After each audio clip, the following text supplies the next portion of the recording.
Sound கேக்குதா?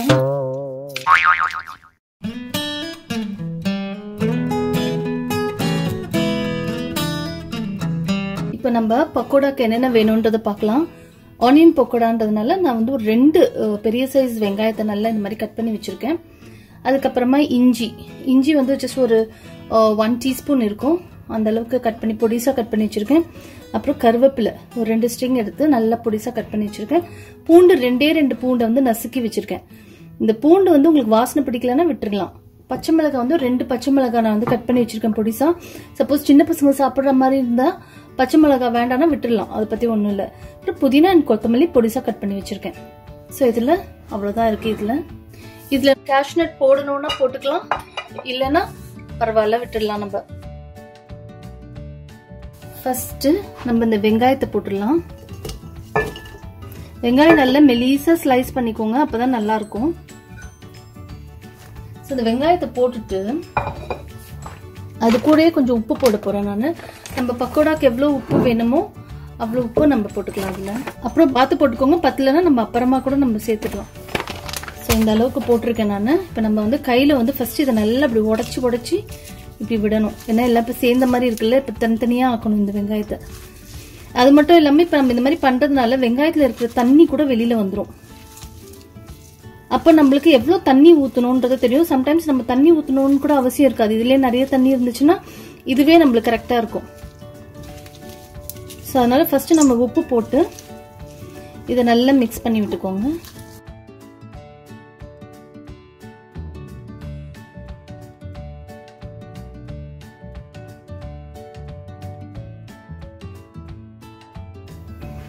இது கூடவே இந்த இஞ்சி கட் பண்ணிருக்கோம் இல்லையா, அது கருவேப்பிலை, பச்சை மிளகாய், இஞ்சி, இந்த கொஞ்சமா போடுறேன், லாஸ்டா போட்டுக்கலாம் நம்ம கொஞ்ச நேரம் கழிச்சு. ஸோ இதெல்லாம் போட்டாச்சு. சில்லி பவுடர் வந்து ஒரு 1/2 டீஸ்பூன் கிட்ட போட்டுக்கோங்க. இப்போ நான் வந்து சீரக பவுடர் ஒரு 1/2 டீஸ்பூன் போடுறேன். கரம் மசாலா அதுவும் ஒரு 1/2 டீஸ்பூன். அப்புறம் பாத்தீங்கன்னா இதுல வந்து நான் வந்து கொஞ்சம் சோம்பும் தனியாவும் போட்டு வச்சிருக்கேன். இதுல வச்சு நல்லா கொஞ்சம் நசுக்கிட்டு, நம்ம கையில நசுக்கணும்னா அந்த அளவுக்கு வராது. ஸோ இதுலயே கொஞ்ச நேரம் நல்லா நசுக்கிட்டு இதுல கொஞ்சம் சேர்த்துக்கலாம். நம்ம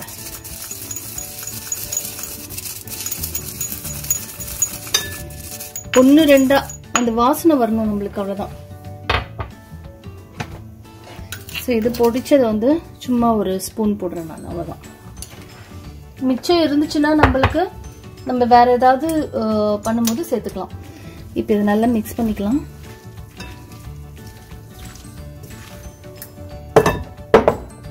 நான் கடலை மாவு வந்து சலிச்சு வச்சிருக்கேன். ஸோ எவ்வளோ போடணும்னு பார்த்துட்டு நம்ம அதுக்கேற்ற மாதிரி போட்டுக்கலாம். இப்போ பாருங்க இதுலயே நல்லா தண்ணி விட்டுருக்கு எனக்கு.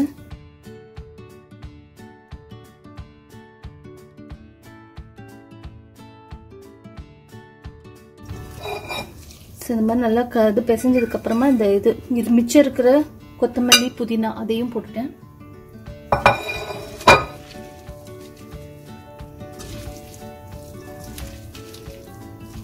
நல்லா எல்லாத்தையும் எடுத்து விட்டுட்டேன். இப்ப வந்து கடலை மாவு வந்து அளவுலாம் ஒண்ணுமே இல்லை. நம்ம இதுல போட்டு நம்ம மிக்ஸ் பண்ண போறோம். மிக்ஸ் பண்ணி அதுக்கேற்ற மாதிரி நம்ம போட போறோம். நிறைய கடலை மாவு போடணும்னு கிடையாது. இல்ல பாருங்க நல்லா தண்ணியில அப்படியே இழுத்துக்குச்சு. நம்ம தண்ணியே ஆட் பண்ண தேவையில்லை. பாருங்க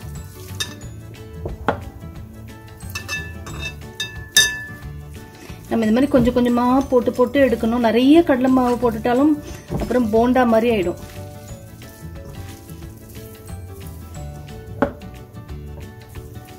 கொஞ்சமா இருக்கணும், அது தெரியக்கூடாது, அவ்வளவுதான். அந்த மாதிரி தான் இருக்கணும். இது கூட கொஞ்சமா சோடா உப்பு, இந்த சோடா ஆப்ப சோடா கொஞ்சமா போட்டுக்கிட்டேன் நான்.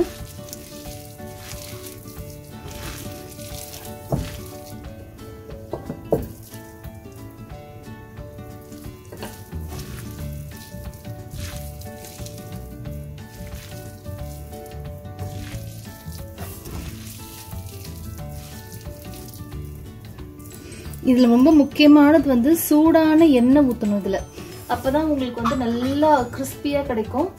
ஏற்கனவே சூடு பண்ணி வச்சிருக்கேன், அதை ஊத்துறேன் நான். அப்பதான் உங்களுக்கு பக்கோடா நல்லா கிறிஸ்பியா வரும்.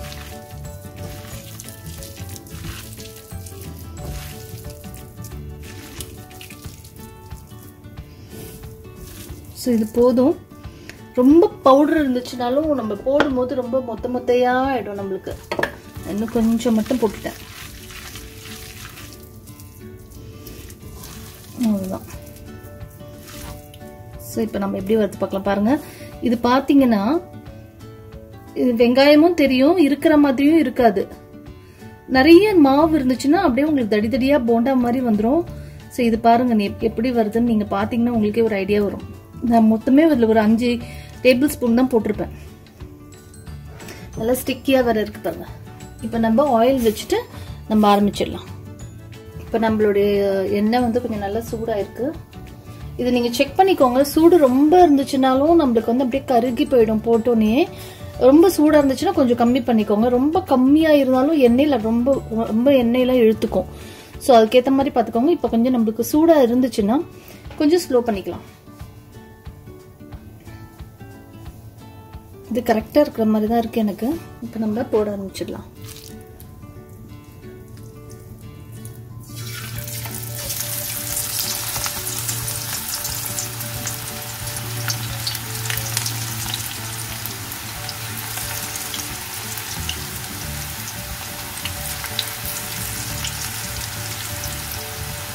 இதுல முந்திரி வேணாலும் போட்டுக்கலாம், நான் இன்னைக்கு போடல.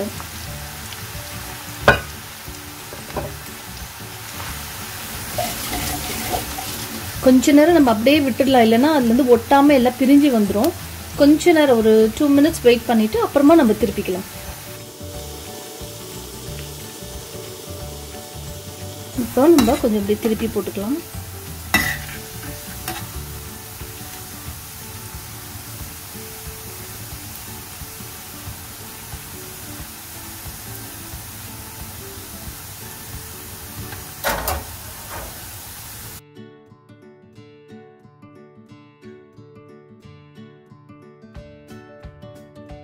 ஆக்சுவலா இப்படிதான் இருக்கணும். நம்மளுக்கு ஃபுல்லா போண்டா மாதிரி இருக்கக்கூடாது. பக்கோடான்னா நம்மளுக்கு அப்படியே தனித்தனியா இருக்கணும். அப்படியே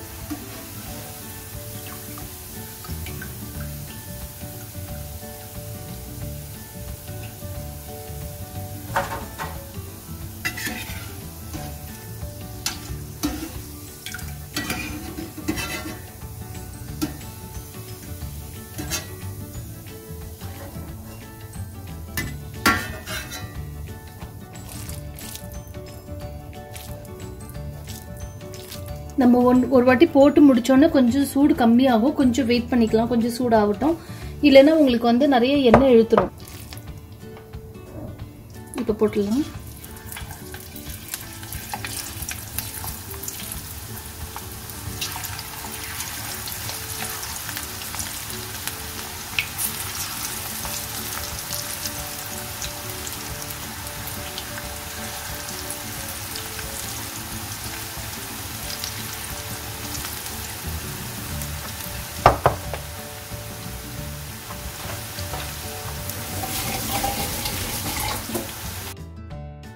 கொஞ்ச நேரம் அப்படியே விட்டுடலாம் நம்ம.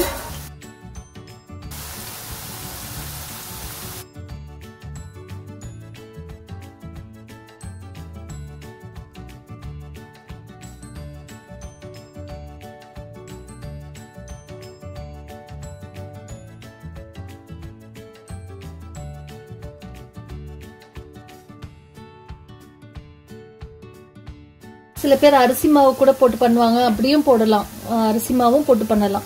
பட் இது வந்து டக்குன்னு நம்ம செய்யறதுக்கு வந்து எல்லாம் மிக்ஸ் பண்ணிட்டு இருக்கணும்னு அவசியம் இல்லை. இதை ஜஸ்ட் நீங்க கொஞ்சம் போட போட உங்களுக்கு வந்து அதுல ஒட்டுற அளவுக்கு இருந்தா போதும். வெங்காயத்துல ஃபுல்லா பஜ்ஜி மாவு மாதிரி நிறைய முக்கி இருக்கிற மாதிரி இருக்கக்கூடாது. வெங்காயம் நல்லா தெரியணும், மேல லேசா இருக்கணும். அப்பதான் உங்களுக்கு வந்து இந்த மாதிரி பாருங்க, இந்த மாதிரி உங்களுக்கு கிடைக்கும். நல்லா இந்த மாதிரி கிடைக்கும். இல்லைன்னா உங்களுக்கு வந்து நம்ம பார்க்கும்போது பாத்தீங்கன்னா வெங்காயத்துல ஏதோ ஒட்டின மாதிரியே இல்லாத மாதிரி இருந்துச்சு. ஆனா பாருங்க நல்லா கோட் ஆகி வந்திருக்கு.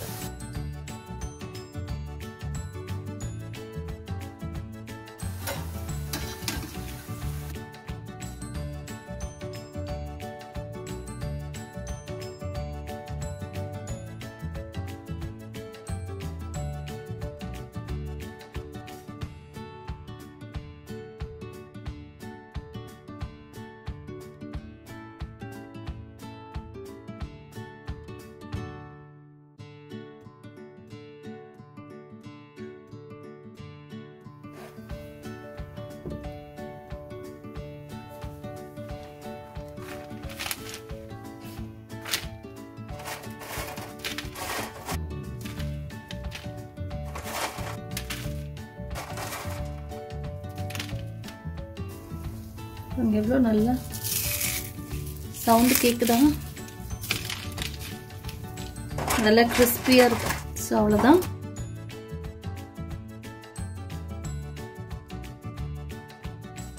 நம்மளுடைய பக்கோடா ரெடி ஆயிடுச்சு.